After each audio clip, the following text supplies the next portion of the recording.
When Boyd and Jean Christensen married nearly 60 years ago, they had no idea their love affair would also spawn a great partnership. It's really been a teamwork, hasn't it, dear? Yes, we just lucked out.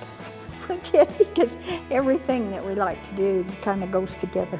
The Christensens left Utah in 1948 for an adventure that took them to several states, and Boyd to several jobs, including a successful career in the insurance business and the nation's Assistant Secretary of Housing. We've done a lot of things during our almost 60 years, and we've had a lot of fun. The biggest accomplishment was their 4 children. They're priceless. They truly are. They are. They're wonderful, wonderful, wonderful children. Which eventually led to 20 grandchildren. But one of their biggest achievements happened back in the Beehive State over 50 years after they left. And like in their relationship, it was a perfect marriage of both their talents. Boyd never, ever leaves things undone. He's a doer. Jean's a very creative person. She can come up with new ideas. When Jean and Boyd heard This Is a Place Heritage Park wanted to pay tribute to the first Mormon hospital in the Salt Lake Valley, they saw a chance to not only help fund and build one museum, but 2. This is one of the significant things because we feel that we've created a legacy for people to come and see when we're gone. On the bottom floor of the museum is an exact replica of the Deseret Hospital built in 1856. We duplicated it exactly as we could. On the second floor, We are in a quilt room. Okay. Yes. This is your pride and joy, right? a unique collection of Jean's quilts. They mean a lot to you. Yeah, they do. You've spent how many years getting them together? Probably 40. 40 years.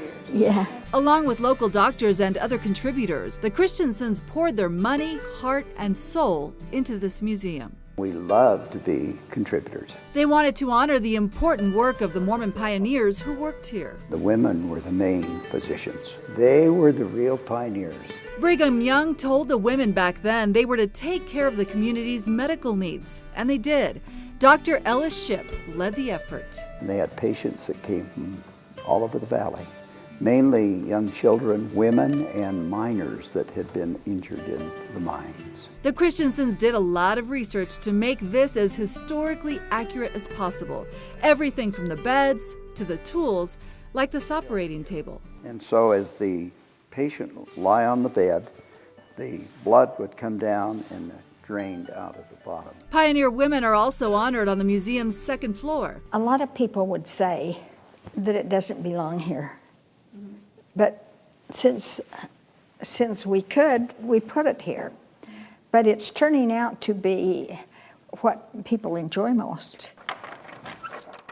Half of Jean's quilt collection is here. This one is over 200 years old. The lady that I got it from said that it was done on the deathbed of the woman who'd saved all these pieces, but she used every last piece she had to make this. Jean wants people to know quilts were important. We absolutely had to have that or we'd have died because it was too cold, you know, out here in the western plains.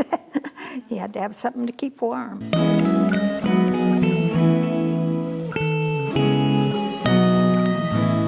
Plus, Jean says pioneer women needed a creative outlet.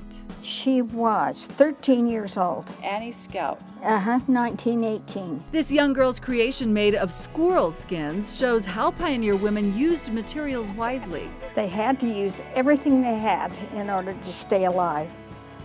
But look at how she used it creatively. Jean and Boyd hope others contribute to the museum, but they hope even more will visit. For their efforts to honor others and for their legacy, the Christensens are honored themselves as pioneers of progress. It is an honor, and it was a big surprise. It was a surprise, and it's certainly an honor. We thank the group so much because we will accept it with a feeling of heart and respect and recognition of those that made the judgment that we've made a compliment.